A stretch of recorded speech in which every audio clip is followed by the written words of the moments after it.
You are listening to the So Now What podcast with Lana Manikowski, episode number 36. So now what? These three words raced through my mind time and time again during my journey through fertility treatments. I tried desperately to have a child, but never was able. I yearned for a community to join that could understand my struggles. I couldn't find one, so I created one with the So Now What podcast. I love that you found us. Hello, beautiful people. How is everyone this beautiful summer day? I am just coming off a weekend of celebrating a birthday. And if you are like me, there has been many years that I have dreaded my birthday. Years of going through infertility treatments and looking at a date on the calendar and getting very triggered about all of the things that were coming up for me because birthdays can feel very overwhelming when you're childless. There's a ton of thoughts we experience and a ton of feelings that we have about another year around the sun.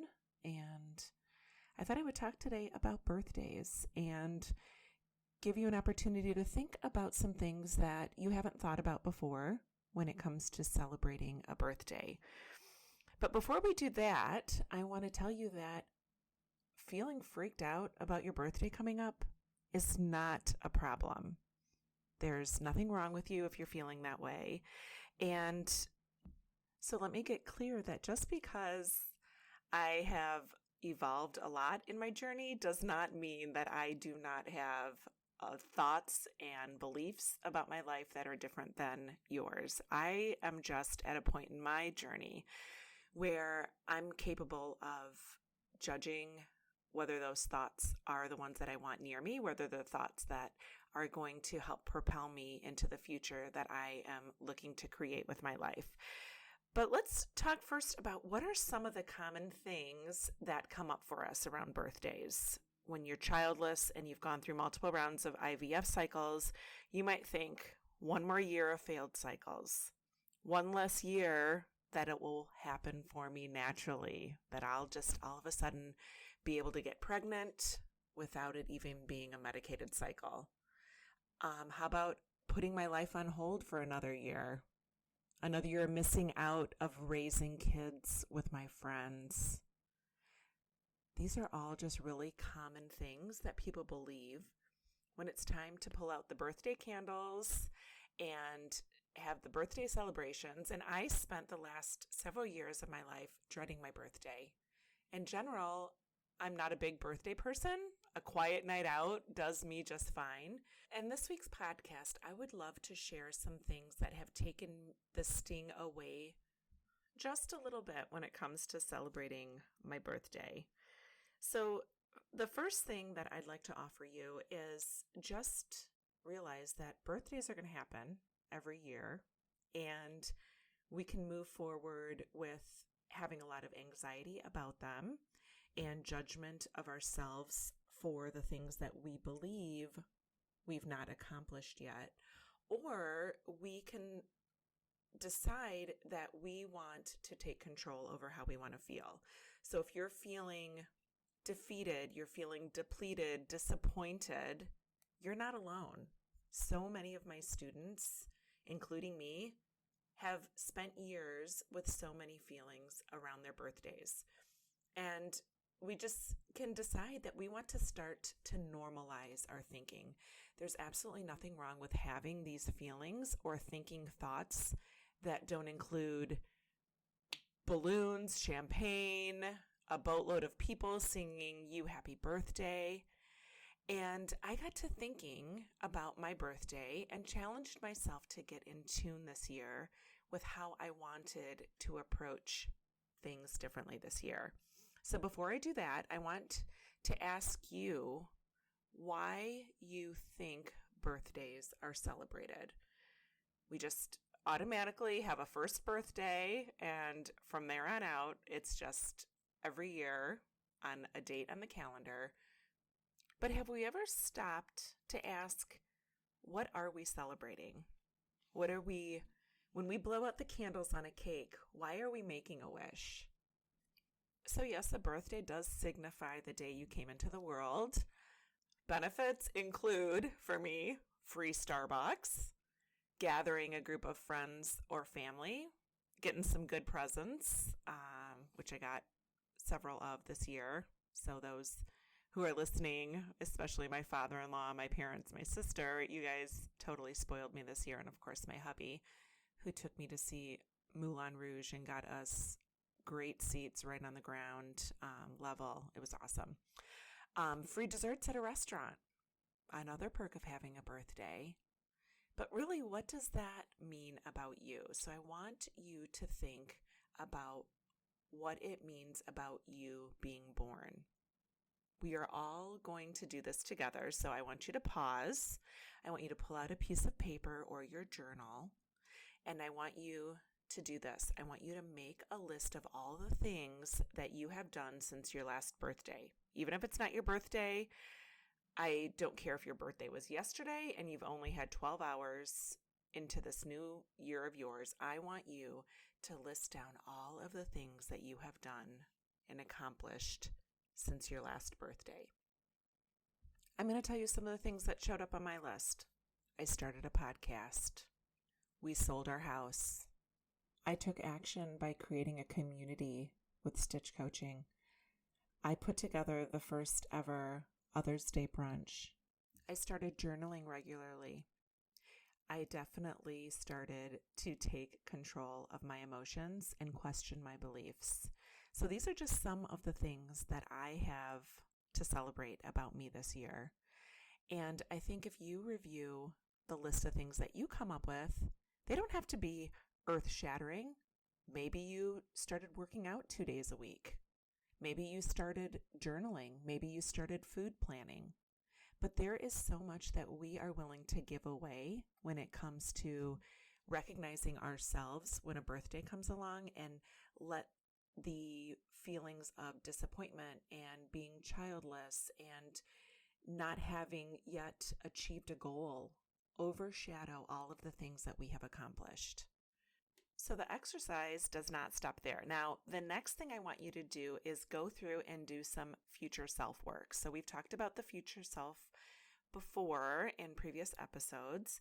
And by the way, we are going to touch on it a bit more in the next few weeks' episodes. Spoiler alert, it's going to be really good. I'm going to have actually my first guest ever come on the So Now What podcast, and she is going to talk to you and blow your mind about how to do some work on your future self. So what I would like for you to do is go through and list, what do you want to do less of this upcoming year? Do you want to do less scrolling on social media? Possibly you want to drink less. It can truly be anything. It doesn't mean that you have to eliminate this out of your life. It could just be that something you want to do less of. And then I want you to take a greater amount of time to think about what you want to do more of. What do you want to take time regularly to recognize in your life? What do you want to take more time to accomplish when you wake up each day? Maybe it's setting an intention for the day. Maybe it's creating a food plan for the day. What are some things that you want to do more of? Maybe you want to read more each day. Maybe you want to take your dog for more walks and get more outdoor time. When you take time to do this exercise, you'll be able to really decide what it is you're celebrating about yourself and what it is that you're going to create with your future, because you're being intentional about it. When you take time to recognize what you've accomplished, you will have such a sense of pride for yourself. And yes, maybe you still aren't a mom. And like me, maybe you'll never be a mom, but making a list like this shows you that it was not another year wasted. That these last 365 days don't have to be full of feelings of defeat. That you did some amazing things despite not being a mom. And when you identify what you want to do more of and less of, that is a great way to set some goals for yourself. that don't revolve around motherhood, and maybe pick a few at a time just to focus on. And the stuff you want to do less of, that is a good way to make room for the things that you want to consume more of your time with. And maybe it's something that you can start today. Maybe you don't have to wait till your birthday comes around to do this list. Maybe it's something that you're going to implement monthly. Maybe you want to implement it weekly and just choose one or two of those things on your list of things you want to do more of, and maybe one thing that you want to do less of, and start working on that today. So let's decide now that despite not becoming a mom, we wake up each day putting so much out into the world that we never even took time to recognize. Whether you have a birthday or not, get started on this. If you have a friend who has a birthday coming up that you think could benefit from hearing this podcast, please send it to them, because there is such a strength in recognizing who we are. But for some reason, we have this notion that recognizing the greatness we have within us is boastful or braggartly, and it's not, because no one needs to see your list. That list is for you to write down and start to work on yourself from that list. So thank you so much for all the birthday wishes. For me, it was a beautiful birthday. I had such a perfect birthday. I went into the eve of my birthday and had this time set aside for me where I just thought about all these things. And I had such a sense of gratitude this year about me, myself, and my life, and what my future holds. And I know that that is waiting for you as well. And if you feel like you're having trouble getting there, do not forget that I have my Belief Reinvention Experience. The application's just opened. This is the deal of the century because I'm charging $300 for 4 one-on-one sessions with me, where we are going to get to work on getting crystal clear about what your current beliefs are about your life and how they're serving you today. So if that's something that's of interest to you, I want you to go to stitchcoaching.com/reinvention. The link to the application is also in my Linktree bio on Instagram, or you can just reach out and I will make sure that I send the application to you. Just a couple questions, making sure that we're aligned on what it is that you want to accomplish. One last request, if you're listening to this podcast and you have yet to give me a rating or a review, I am asking you to please do so, because apparently the more ratings and reviews we get, the more it is filtered out to other people who might be searching for our community and searching for an opportunity to learn to love their life, even if they're not a mom. So if you do that, I would be so appreciative. Have an awesome week, and remember, it is never too late to discover your meaning. I'll talk to you next week.